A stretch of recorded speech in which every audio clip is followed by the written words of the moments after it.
Hindustan aeronautics limited, देखिए ये company Bharat की डिफेंस सेक्टर की एक पीएसयू कंपनी है, लेकिन इसके फंडामेंटल्स बहुत ही स्ट्रांग हैं। 26% का रिटर्न ऑन कैपिटल एम्प्लॉयड है, 22% का रिटर्न ऑन इक्विटी है, जीरो डेट कंपनी है, कोई प्लेज नहीं है, 75% प्रमोटर की होल्डिंग है यानी गवर्नमेंट के पास है, और 20% डीआईआई इसमें स्टेक होल्ड करते हैं। सेल्स में 13% की ग्रोथ है, प्रॉफिट में 33% की ग्रोथ है। तो ओवरऑल फंडामेंटली बहुत ही मजबूत कंपनी है। कंपनी करती क्या है, नाम से ही पता चलता है इसका, हिंदुस्तान एरोनॉटिक्स लिमिटेड। ये इंडियन एयरफोर्स के लिए एयरक्राफ्ट्स और हेलीकॉप्टर्स का निर्माण करती है, साथ ही साथ उसका रिपेयर और मेंटेनेंस का काम भी करती है। इसकी वेबसाइट पर अगर हम जा कर के देखते हैं तो हमें पता चलता है कि किस तरह के प्रोडक्ट्स ये कंपनी बनाती है। तो ये देखिए, हम HAL की वेबसाइट पे आ चुके हैं। यहाँ पर हम देखते हैं ये कई तरह के aircrafts, different different light aircrafts और एयरफोर्स की ज़रूरत के हिसाब से अलग अलग तरीके के हेलीकॉप्टर्स और एयरक्राफ्ट ये बना करके देती है। और जिस तरह के का इंटरनेशनल सिनेरियो है और हमारे जितने ख़ास तरह के पड़ोसी हैं, तो उनकी मौजूदगी में हमारे लिए इस सेक्टर की उपयोगिता हमेशा बनी रहने वाली है। डिफेंस के ऊपर इंडियन गवर्नमेंट का खर्चा में किसी प्रकार की कोई कमी नहीं आने वाली है, क्योंकि तालिबान हो, पाकिस्तान हो या चाइना हो, इन तीनों ही पड़ोसियों से निपटने के लिए हमें बहुत ही मजबूत डिफेंस और बहुत ही मजबूत एयरफोर्स की ज़रूरत रहेगी। और उनको जो बढ़िया क्वालिटी के इक्विपमेंट प्रोवाइड करने का काम करती है वो हिंदुस्तान एरोनॉटिक्स लिमिटेड करती है। ठीक है, तो निरंतर इसको ऑर्डर फ्लो एयरफोर्स की तरफ से बना रहने वाला है। तो एक काफ़ी लंबा ग्रोथ पोटेंशियल इस स्टॉक में है। गवर्नमेंट का फोकस भी मेक इन इंडिया पर है। ज़्यादा से ज़्यादा प्रोडक्ट को गवर्नमेंट चाहती है कि इंडिया में ही मैन्युफैक्चर किया जाए। तो इस सेक्टर के लिए ये काफ़ी अच्छा समय है।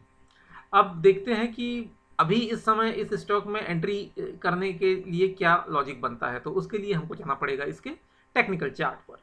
तो टेक्निकल चार्ट पर हम आ चुके हैं।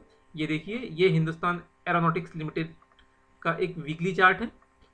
वीकली चार्ट पे हम देख रहे हैं कि इस स्टॉक ने इस लेवल पे लिस्टिंग हुई, इस स्टॉक वहाँ से लगातार ये स्टॉक हमको नीचे की तरफ जाता हुआ दिखाई दिया। यहाँ पर इसने एक कोविड के दौरान इसने एक लो बनाया और उस लो को बनाने के बाद बहुत बढ़िया इसमें एक बुल रन आया। और इस बुल रन में स्टॉक ने जो इसका पुराना स्विंग हाई था, जो इसका लिस्टिंग के समय का हाई प्राइस था, इसको इसने बहुत ही आसानी से बड़ी स्ट्रॉन्ग कैंडल के साथ तोड़ दिया। लेकिन ऊपर जाने के बाद प्राइस सस्टेन नहीं कर पाया और इसमें करेक्शन आ गया।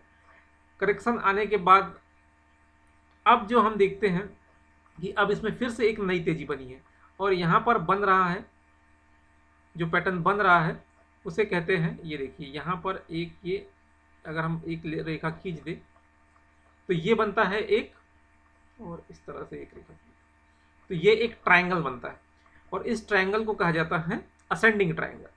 असेंडिंग ट्रायंगल जिसका बेस लगातार ऊपर की तरफ शिफ्ट हो रहा है। पहले इसका बेस यहाँ पे था, फिर यहाँ पे आया, फिर यहाँ पे आया, और इसके बाद ये जो प्रीवियस इसका ऑल टाइम हाई था, इसको इसने यहाँ पे इस कैंडल के थ्रू बहुत ही स्ट्रॉन्ग ब्रेकआउट दिया। वॉल्यूम कैंडल्स भी बहुत ही स्ट्रॉन्ग है और ये वापस से जो यहाँ पे इसने जो हाई बनाया था इसी लेवल पे आकर के अब खड़ा हो चुका है और यहाँ पे पिछले 2 हफ्तों से प्राइस में कंसोलिडेशन चल रहा है। तो अब हम देखें कि इसमें अभी हमें क्या करना चाहिए। तो उसके लिए हम इसके डेली चार्ट में चलते हैं। ये ड्राइंग्स को हम हटा देते हैं, रिमूव ड्राइंग्स। ओके, अब ये चार्ट हमारा पूरी तरह क्लियर हो चुका है। तो अब देखिए, अब यहाँ पर हम केवल इतने पार्ट पे फोकस करें तो ये जो है इसका हाई प्राइस है, ठीक है। तो ये इसी हाई प्राइस के पास आकर के यहाँ से यहाँ पे इसमें देखिए ये लगातार इसमें राउंडिंग बॉटम पैटर्न, ये एक राउंडिंग बॉटम पैटर्न, यहाँ पे ये एक नेकलाइन बन रही थी, ठीक है। इस लेवल को इसने बहुत बढ़िया स्ट्रॉन्ग ब्रेकआउट दे करके अब ये यहाँ पर आ चुका है। अब यहाँ पर देखिए ये प्राइस जो है पिछले कुछ दिनों से कंसोलिडेट कर रहा है, तो अभी इसमें जब एक बार ब्रेकआउट हो जाएगा इस लेवल के ऊपर जाकर के ये प्राइस सस्टेन करेगा, ऊपर जाकर के अगर टिक जाएगा तो फिर ये नई तेजी के लिए तैयार हो जाएगा और फिर इसमें काफ़ी बड़ी तेजी बनने की संभावना है, ठीक है। उसका टारगेट भी हम निकालेंगे। तो अगर हम इस लेवल पे इसमें एंट्री करते हैं तो हमारा जो रिस्क होगा वो काफ़ी कम होगा, क्योंकि ये कंसोलिडेशन जो जोन है ये वाला, ये जब तक इस जोन को ये होल्ड करके रखा हुआ है तब तक हमें हमारा तेजी का व्यू बना रहेगा। तो हम क्या करेंगे, हम इसमें यहाँ पर एक वर्टिकल लाइन खींचते हैं, ये बन जाती है ये 1337, यानी हम 1330 के अराउंड अपना एक स्टॉप लॉस लगाएंगे। और ज़्यादा सेफर साइड में जाना है थोड़ा सा, अगर और एग्रेसिव होकर के अगर इसको प्ले करना है तो हम इस कैंडल का लो, ये जो लो है लगभग 1300 पकड़ लीजिए राउंड फिगर में, कि हम 1300 रुपये का स्टॉप लॉस लगाकर इस स्टॉक को बाई कर सकते हैं। तो इतना हमारे लिए जो है रिस्क होगा यहाँ से लेकर के अभी करीब 1367 रुपये का प्राइस चल रहा है, ठीक है। तो लगभग मोटा मोटा हम मान सकते हैं कि 70 रुपये का हम रिस्क ले रहे हैं। अब हमारा टारगेट क्या निकल के आता है, टारगेट इसका बहुत ही ज़बरदस्त निकल के आता है। इसके लिए हम इसको वापस से, ये जो यहाँ से तेजी बनी है और स्टॉक चल करके यहाँ आया है, ठीक है, तो इसका टारगेट निकल के आएगा ये, जो कि है 54%, यानी कि इस स्टॉक में पोटेंशियल है कि ये हमको 50% के रिटर्न्स आगे आने वाले कुछ महीनों में दिखा सकता है। तो अगर हम बहुत ही छोटा सा रिस्क लेते हुए यहाँ पे इसमें बाइंग करते हैं, 1300 रुपये का स्टॉप लॉस लेकर के अगर बाइंग करते हैं तो हमारा जो टारगेट निकल के आता है वो आता है 2150 रुपये। तो 1300 का स्टॉप लॉस और 2150 का टारगेट, तो ये बहुत ही बढ़िया रिस्क रिवॉर्ड रेशो के साथ हम इसमें एंट्री यहाँ पर ले सकते हैं।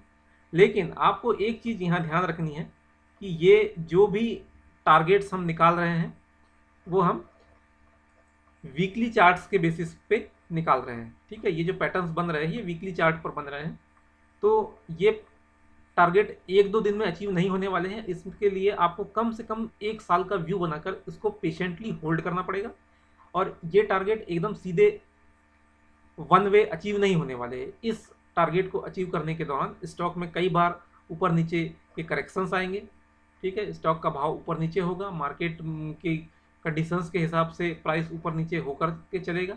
प्राइस कभी भी लीनियर वे में नहीं चलता है। आपको अपना रिस्क मैनेजमेंट करते हुए छोटी क्वांटिटी, जितना आप मैनेज कर सकते हो उतनी ही क्वांटिटी में परचेज करना चाहिए, और फिर पेशेंटली उसे होल्ड करना चाहिए जब तक कि आपका या तो टारगेट नहीं आ जाता है या फिर आपका स्टॉप लॉस हिट नहीं हो जाता है। अगर प्राइस आपकी दिशा में आगे बढ़ना शुरू हो जाता है तो आप चार्ट पैटर्न के हिसाब से उसमें एक ट्रेलिंग स्टॉप लॉस लगाकर स्टॉप लॉस को ट्रेल कर सकते हैं। आप उसके स्टॉप लॉस से ट्रेल करने की कई मेथड्स होती है, जिसके बारे में भी मैं आगे चल करके एक वीडियो के माध्यम से आपको बताऊंगा कि आप कौन कौन से तरीक़ों से अपने स्टॉप लॉस को ट्रेल कर सकते हैं और किसी स्टॉक में आ रही रैली को एंजॉय कर सकते हैं, उसमें पार्टिसिपेट कर सकते हैं। तो ये बहुत ही बढ़िया स्टॉक है, इसको अपनी वॉच लिस्ट में आप शामिल करिए और अपने फाइनेंशियल एडवाइज़र से सलाह लेकर के आप इसमें एंट्री लेने के बारे में डिसीजन ले सकते हैं। तो आगे भी इसी तरह के ग्रेट अपॉर्चुनिटीज़ से रिलेटेड वीडियोस देखते रहने के लिए आप हमारे चैनल को सब्सक्राइब कर सकते हैं। इस वीडियो को अपने दोस्तों के साथ शेयर कर सकते हैं ताकि वो भी इस प्रकार के वीडियोस से फ़ायदा उठा सकें। और सीख सकें कि किस तरह से स्टॉक्स का एनालिसिस किया जाता है। Thank you for watching the video. फिर मिलेंगे अगले वीडियो में इसी तरह की ग्रेट अपॉर्चुनिटीज़ के साथ।